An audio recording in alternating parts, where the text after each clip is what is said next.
In today's video, we're going to be trying to get rid of the low oil pressure that you see on your 2006, so really just any GMT 800 truck.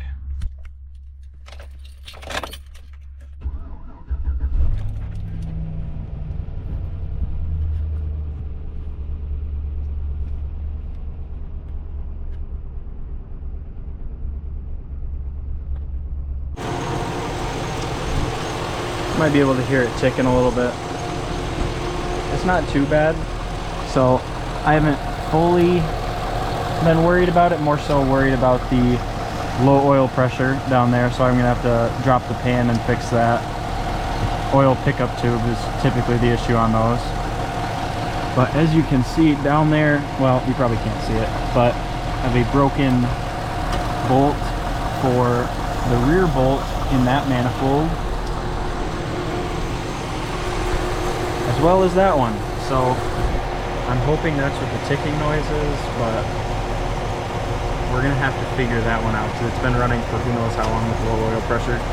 So we'll figure that one out and update you on that.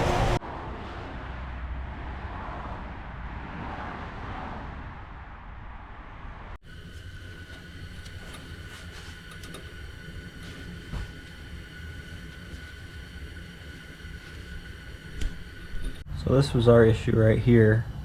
This little tiny O-ring that goes on the pickup tube. When they start getting old, they'll crack and break. So that's what happened on ours. I've seen some people's are just worn out. Ours is completely broken in two pieces. Another thing that could be wrong is the screen could be clogged.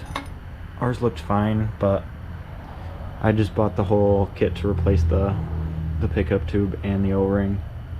So the new one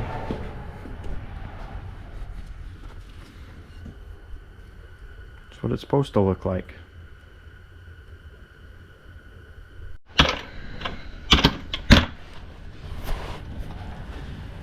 Now it is a little difficult to get the oil pan out, so you're just gonna have to drop this front differential as much as you can, and then you should be able to get it out. It's a little difficult when the pickup tube is in there, so you just gotta be careful with that.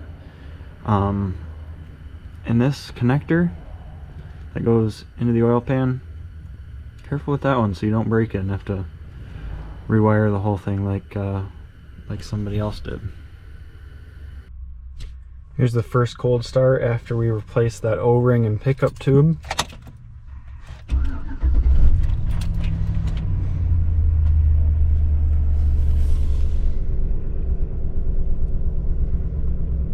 Right up above 40 at idle.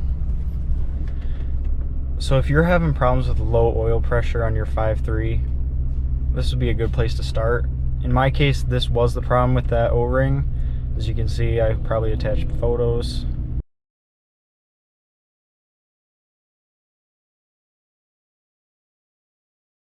This was the problem with my 5.3. You can see in the photos I attached, the O-ring was completely broken in two spots. So I would go ahead and just replace that. If you're having problems, it wasn't too hard. It was a pretty long job, but I did it on the ground in my garage, so if you've got a lift, that'd be very helpful. Make it a lot easier, go a lot faster, but you can do it on the floor in your garage. If I can figure it out, you probably can too. There you go.